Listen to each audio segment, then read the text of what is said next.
Hi there. I just want to create hopefully a short video to get you ready for this week. First of all, well done on the logs and the discussion board. Please be sure that you are opening the logs and using that PDF file I gave you last week, opening it correctly so that you can see your document. Some people are looking at that document, though. Let me show you. And aren't looking at the paper. And when you look at the paper, your paper itself, it's going to have these little comment things. Double click on them, and my comments are in there. So if you're missing them, that's where it goes, okay? All right. But really good job. Real happy with you. Okay, some clarification points. As usual, you're just like my other Holocaust students, and like anybody who's studying the Holocaust. It's hard to understand why the German people allowed Hitler to take power. The text talks a lot about the fact that Germany was in a bad place. They were looking for a leader. They were willing to have a leader who was anti-Semitic because there was anti-Semitic feeling in Germany. And that's very true, but I asked you to look at that timeline when you were creating your points. And remember, this started in like 1932, the rise of the Nazi Party. He took power in 1933. By the time World War II broke out for them, in full force, it started when they attacked Poland in 1939, but by 1941 or so, as it was kind of picking up steam, the war and the horrible things that were being done to the Jews, there's about a 8-9 year period there. So remember, the Nazis had taken over everything that was happening in schools. There was a new curriculum put in. They taught eugenics, all that information about how Jews were inferior and it was okay to kill people if they were inferior. They put it in the school curriculum. They even did multiplication. Story problems. They even had those. If you take so many Jews on a train, those kind of things within their classrooms. So they were being, I guess some people called it brainwashed, but they were being instructed in the fine points of the Nazi ideology.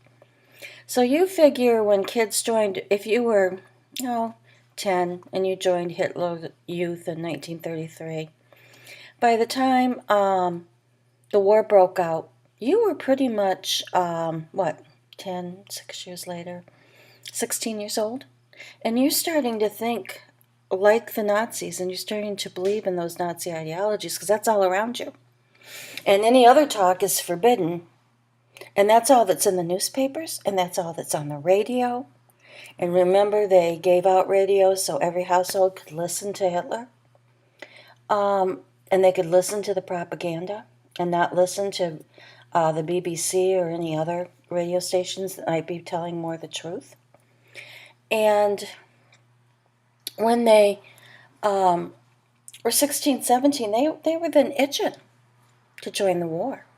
They were itching to get out there and kill them some Jews. I hate to put it that way, but basically they were going to do anything to make the Reich succeed. And it seemed it was the older people, the people that were much, much older and weren't able to really do much, but maybe not join the Nazi Party, and then they found that they didn't have any jobs, that asked questions, and they quickly stopped when they found it was going to hurt their families. So this is what's going on. One thing I want you to look at What do you mean you can't find the server, the proxy? Hang on. Let's just act up today and see if I care. Sorry. I've had a rough day. I'd like you to look at that link that I had there, maybe write it down, and look at this timeline. Explains how Germany was not Nazified, and maybe follow some of the links. Some of the links in here are probably dead. This page has been here for a long time, but it's good to just kind of go through and find out what's going on here. So that's one thing you probably do want to do. Let's get the PowerPoint back. Okay. The other thing I want to talk to you about is the burning of the Reichstag. Of course, Hitler blamed that on the communists, but more and more evidence is that he ordered it burnt. And that would be like ordering our capital of the United States burnt. There'd be no place for the House or the Senate to actually get together. And when that happened, Hitler used something that was already in the Nazi Constitution, or excuse me, it wasn't in the Nazi Constitution, in the German Constitution that was put in after World War I, called the Enabling Act. And it essentially called for martial law. It suspended everything and said that whoever was in charge could make all the laws. And that is how a lot of these decrees came about. The Nuremberg laws, stripping the Jews of citizenship. And so that's how he got power. He seized power. He says, I'm the chancellor. And then after, or I'm the president, I'm in charge. And then after the chancellor died, he combined those two offices. The boycotts were the first thing that the Nazis did. And then the pogroms, of course. The pogroms, and I'm not spelling that wrong, were things that were actions against the Jews. Crystal Night was the biggest of all of them. There were also little pogroms. If a Jew didn't get off the street in time for a Nazi officer, he and whoever, she and whoever they were subjected to Nazi ridicule, those kinds of things. And somebody asked why then, if he wasn't a German, if Hitler wasn't a German, how did he become president? Because in the minds of many people, Austria was taken from Germany after World War I. And as far as they were concerned, that was still part of their country. So if you were from Austria, you were good enough. So reuniting those and Czechoslovakia, which were lands that the Germans felt they were entitled to, reunited that landmass they had at World War I. That was very important for Hitler. And it also gave credence to the fact that he was then, by all stretches of the Nazi imagination, German, because he had been in Austria, and now Austria is part of Germany. I hope that made sense. I'm sorry. I went to the doctor this morning, and it was a very upsetting appointment. I'm fine. It's just that, they couldn't get my blood out, and it was just crazy. They got it finally. I thought for a while I was a vampire. Anyway, now, this week all you have to do is work on a newsletter, and you think, oh, wow, I can throw that together on Sunday. No. I want you to watch the video within content. I have in there examples of students' work. I have examples in there of how to use the newsletter function within Microsoft Word. Your newsletter can be 2 to 3 pages, 2 to 3, and you need 4 or 5 different articles on those pages. Each article is not a page. They can be short, and you can use pictures from the internet to illustrate them. It's really important that you watch that video that is within the assignment here. It's about 6, almost 7 minutes long, and that, along with the PDF file that gives the directions, is very helpful for you to figure it out. It says due Saturday, it's due Sunday. And you'll need four to six articles from sources in the newsletters. You can also use night. You can also use night and fog.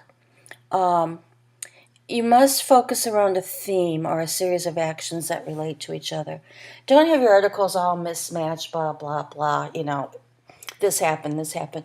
Some that, like, you're giving a week in Nazi history or whatever, but you're pretending that you're back in Nazi times and you're reporting on what you see. So you're going to write the articles if it's a news story. The article should be only 150, 200 words like you'd find in a newsletter. But it has to be described, and they have to understand the event. Not each event needs a picture, but you should have 3 to 4, and you can use Google Images. Please put the address from which it's taken, and not every picture needs a caption, but if you think it needs so. Now, I'm giving you how to find the template to create a newsletter. I'm giving you the rubric here. But, excuse me, this here, right here, is the most important things you can watch. I take you through how to set up the newsletter, and I show you some student work.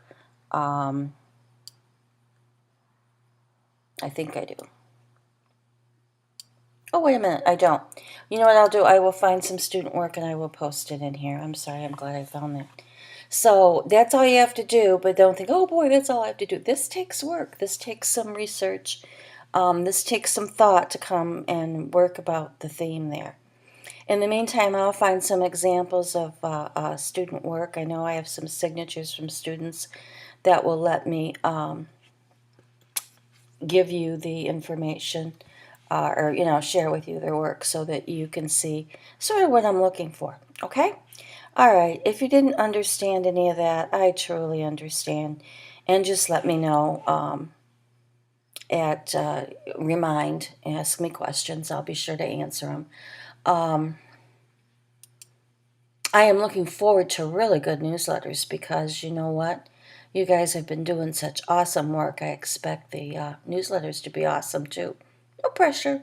I know you guys can do it. Bye-bye.